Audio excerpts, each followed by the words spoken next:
far as acoustics.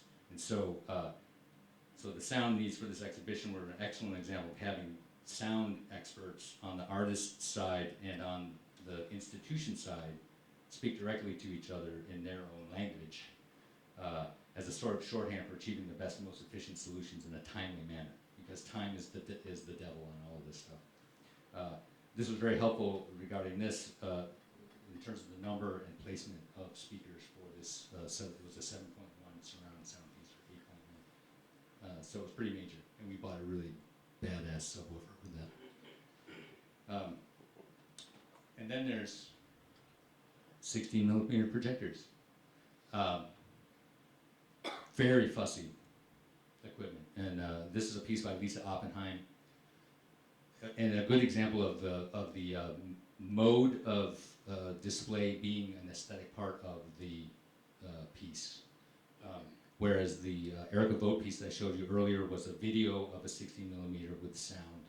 This was an actual synced and looped 16mm actual film,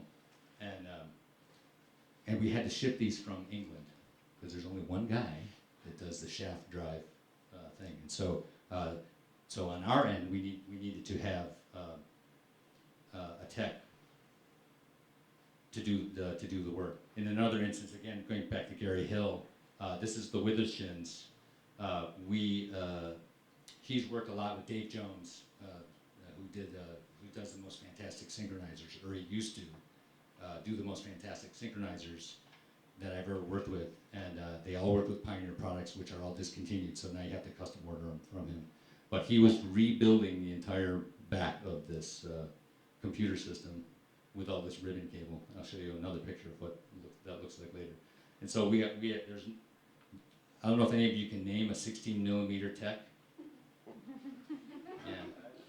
Who does looping? No. Yeah. Well, this gentleman, Doug Stewart, one of the most amazing guys that we ever got to work with as a tech. On the few occasions that we've had 16mm, he would come in every day and work on these things, and he could take them apart and put them back together. He had garages full of parts for these achy projectors, and he also had splicers that actually were sharp. And so then he would just come in and work on these. But this is when somebody says 16mm, run away. But I got some lovely photos out of it. So this is when they're actually looping the film onto the platters for these looping machines. And then this was just a sort of informational thing, talking with the guy that we bought the projectors from in England, to make sure that we had all the sort of things like the deflection of the shaft and the placement, and just all these sort of little things, because it was his system, and it was real easy to twist that thing right off if the thing was out of sync. And so it was another example of working with tech. And so this was an install shot of that, and another one there again. Then we're back to Joan Jonas. Let me see where I am.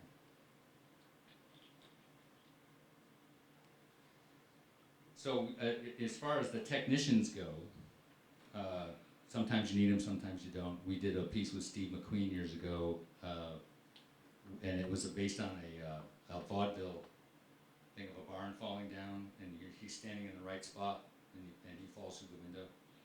Is it? Yeah, familiar with that? Yeah.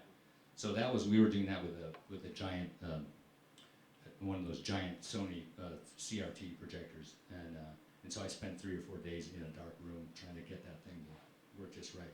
But he had a tech that was insistent that she come from Wales to do the final tune-up on that, and I actually had gotten it pretty good. She came in and just got, that looks pretty good. And so she did a little tweak, and then she says, "You want me to work on anything else?" And I said, "Well, as a matter of fact, I do. I've got another piece over here that needs the same thing." And so she helped us out. It was great.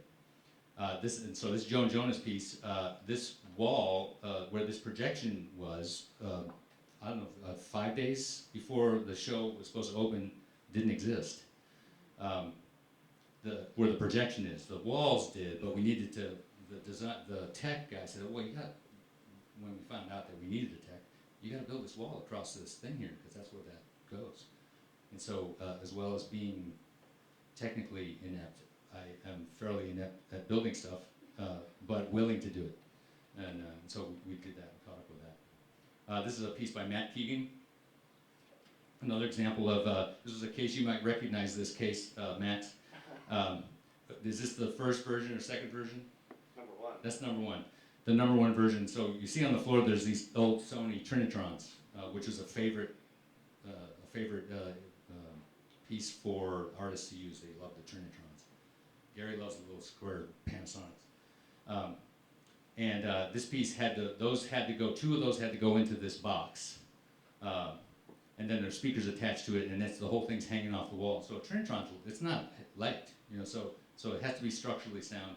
And again, this was a show that was going on, and so we were just listing what the equipment was, and this was one way that we would do it. And then this is what it looked like on top. And this is where the synchronizers that I was telling you earlier, the synchronizer, the amplifier, and the two DB7400s, Pioneer players that these exclusively work with, were living.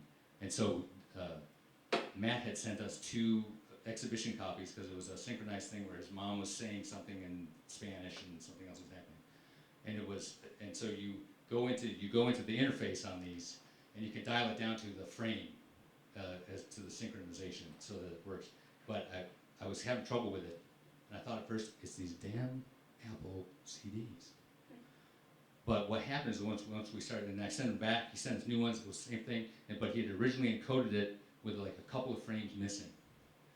So even though I had the right numbers on coordinating it, it still would just fall out of sync. It would just get out of sync after about 3 runs. And it was like, and so at first he was like, oh no, that's your fault.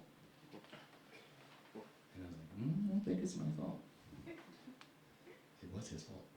And time to start kind of. Okay, all right, so I'm just gonna blow through. Here's another Gary Hill piece. Another example of trying to fit a work into the East Gallery without suspending projectors. So we suggested that we build these pedestal pieces with a raceway, all made out of plywood. Turned out great. All the wiring went under the stairway. Very clean. This is MPEG Stream Clip. This is a way in which you can make a file run. You can increase the size of your file by just cutting and pasting until you get a 6-hour video, because we would use a lot of WD players, and then you can re-render it as an MPEG-4, and then stick it into your WD player, and it will play perfectly forever. Perfectly for never. Anyway, so here's a shot of Withershins, which is that piece. This is what it looked like when we first laid it out. This all had to be taken up, and then mats had to be put down, and then a rug, and then covered in a rug, and then these things reinstalled. This is just a little sort of detail of installing. It's part of the thing of doing video-related work. Here's the speakers suspended in space. There's the projectors. There's that thing. There's what it looked like coming out of there. This is what it looked like out on the floor, because we had to have a channel, because we had to wire all the pads. And so we had gobs of wire spilling out of that's what it looked like. You didn't see that. There was only a door there. There's the WD player. We used a 5-channel piece. Look these up. I've liked them, but I'm kind of dropped off of this. I think it's gone into a much more interesting place with the computer stuff. There's another Gary Hill piece where the pieces are rendered on curved spaces. Riley Donovan's the tech on that. Super guy. Another shot. This was an install for Sanctum, which was in the front of the building at the Henry. This is the front of the Henry, and so this is kind of what it looks like when it's blown up, and then that's what it looked like when it was all cleaned up. And so a lot of wiring. Here's the Pipolati wrist, the piece that we did, double projector piece with mirrors, with a blended image in the center. I suggested to Riley, could you make that form to that piano curve? Because I saw him do it on something else. He said, yeah, I can do that. So Pipolati was real happy with that. I've got a mirror that's about 5 times bigger than it needs to be. And then another example of building into a space, there's a tower there where he had a 5-channel piece called Up Against Down. One of my favorite things that I ever did was, because I'm a drummer of sorts, how can we get an articulated mount inside this circular space? And I said to myself, Tom Hardware for tom-toms. And so I went up to a trading musician and robbed their extras. And then this was the very first thing where a curator came up with an idea to project pieces on a wall for a traveling show for Trish Brown, and then realized there was nothing to attach the projectors to. So we had to go to Home Depot and buy a bunch of fencing and build a thing. After that, and that. And this is where I'll leave it off. Okay. Right here. This is the future. Thank you for putting up with me.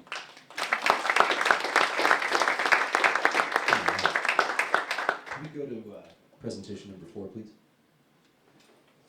The Raspberry Pi, the way of the future. So, I know this is supposed to be AV 101, but I'm going to call it remedial media. This is sort of what happens in my mind whenever we do one of these installations. I'm just kidding. A little bit about me. You've heard most of this crap already. I'm 25. I have a Bachelor of Music from Cornish. I run a small production company. That is not me sticking a knife into an outlet, although sometimes it sure feels like that's me.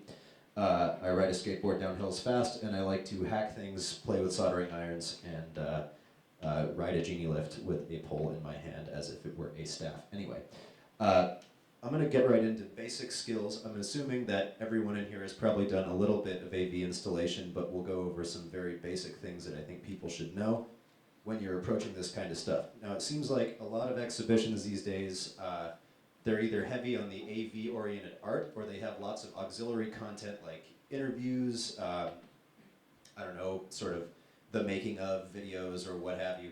And all of this stuff requires some basic AV knowledge to integrate successfully. First and foremost, basic understanding of electricity, how the circuits work in your building, where the breaker boxes are, and what the content requires.